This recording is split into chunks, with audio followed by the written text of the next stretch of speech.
After the Air Force, moved to Illinois, and that's where the real bartending, restaurant managing came in. And then my wife and I moved to D.C., which is where I went to culinary school. So did you meet your wife while you were in the service? Which one?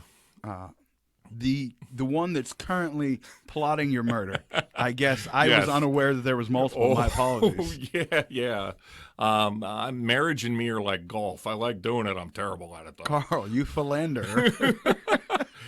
Yes, wife number one, I met in the Air Force. Wife number two, I also met in the Air Force. And wife number three, I met in the Air Force. Wife number four... Oh! is also wife number one.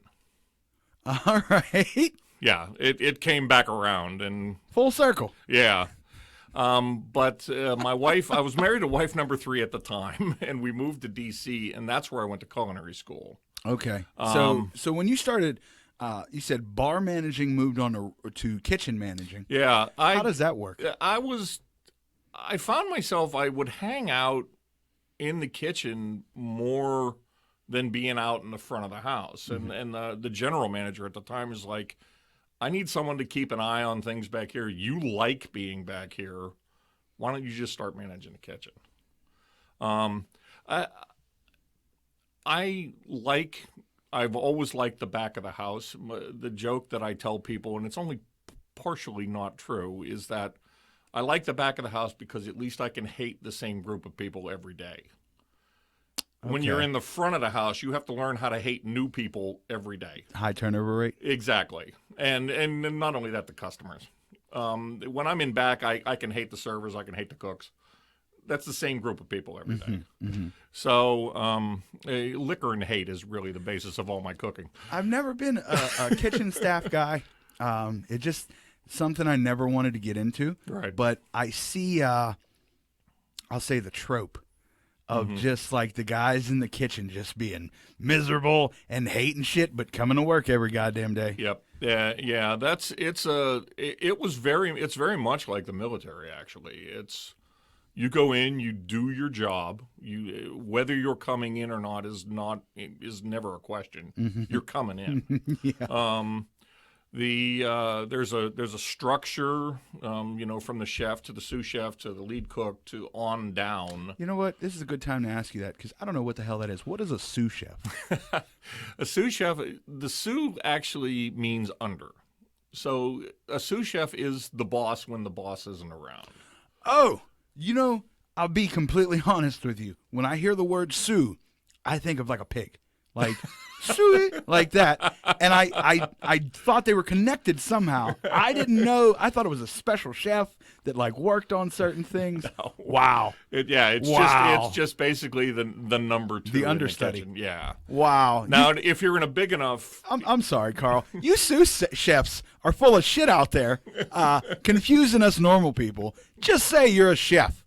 I had a guy that told me he was a sous chef in the lift the other day, and I just was like, oh, okay, that's cool. Like, feeling like an idiot because I didn't know what type of food he prepared. You guys need to get it together. I'm sorry. Go ahead. It's okay. If you're in a big enough organization, like the executive chef will have an executive sous chef. Mm-hmm. And then there will be sous chefs underneath him, and those sous chefs may run different departments. Like garde-manger, they may run... Slow down, buddy. You know what I'm going to ask. Garde-manger is the area of the kitchen where they do a lot of the cold prep. Salads, the hors d'oeuvres, that sort of thing. It's highly specialized, highly repetitive work, and I can't stand it. I'm way too ADD for it. Okay. But you'll have, you may have a sous chef running the pastry department. You may have the sous chef running your prep department. So if your organization is big enough, you'll have an executive sous over all of those guys, and then he reports to the executive chef. I think the guy I was talking to in the car, I took him to a Outback. So I don't think the structure was that. He wasn't a sous chef then. Yeah. He was an assistant kitchen manager with dreams of glory. So once you're back there, you're managing the kitchen staff and all Right. that. When did you? Well, what took you from Chicago to D.C.? You mean? Oh, it was actually Or excuse me, southern Illinois. Southern Illinois. I'm sorry, Illinois to Yeah. D.C. It was right outside of St. Louis, actually. Oh, okay. That far down there. My wife number 3 got stationed in. She was still in. Okay. I was out. She got stationed in D.C. And then when that marriage was over, I moved to San Diego to be with wife number 1, who is now 4. It's a very convoluted story. People wonder why I drink. Well, if you're a Steelers fan, this season Oh. explains it all. Yeah. But then San Diego, I started working in a hotel in San Diego. Then I went from, apparently I'm only allowed to work in 4 cities in the country. I went from San Diego to Nashville, Nashville to Hilton Head, Hilton Head back to Nashville, Nashville back to San Diego, and then that brought us finally here. Okay. And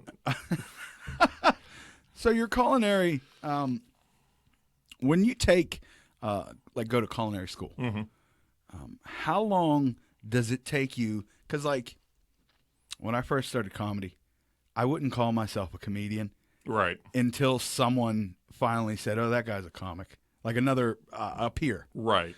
How long, after you take your culinary school, do you consider yourself a chef, or do you work up to that? There are kids that go to culinary school that think they're a chef day one of culinary school. Everything about my life is kind of weird. I got out of culinary school and got hired to be a sous chef, which Okay. I was not qualified for. I worked at the University Club of Washington, D.C., and the general manager there told the chef, because of my military background, I already knew how to do schedules. I already knew a lot of general management 101 stuff after 10 years in the military. They hired me as a sous chef, and the downside of that was, as far as the culinary side of it, I really didn't know what I was doing. Not in a professional kitchen. Especially not in a kitchen where the cooks had been cooking as a group together for 15, 20 years. Oh, and you're the new kid on the block, Yeah. and they're molded in Just, together. just out of culinary school. So you're trying to learn how to do shit they can do with their eyes closed. Exactly. Okay. Now, Exactly. was there hostility towards you because of this? There wasn't an outward hostility. They took advantage of my naivete, and I didn't have any respect because I didn't have the culinary chops. It was I could tell them what to do, fully knowing that I probably didn't know how to do it myself. Oh, okay. And in that realm, it was a terrible situation. So then I compounded that. I doubled down and took the executive chef job Oh, there you go. at another bar. And it's funny when you finally get to sit in the big chair, as they say. I threw everything on the menu that I ever learned about cooking. The menu was a mess. Oh, my God. You bring in product for one dish, and there was so many of those one. You have to have cross-utilization, and I didn't learn that. So finally, I took a step back and became a sous chef for a very good company called McCormick and Schmick. Okay. They're part of, I think, Darden now, and they've lost a lot of who they were. They're the real high end place, though. Right? Yeah, yeah. But when I joined that company, they were really chef driven.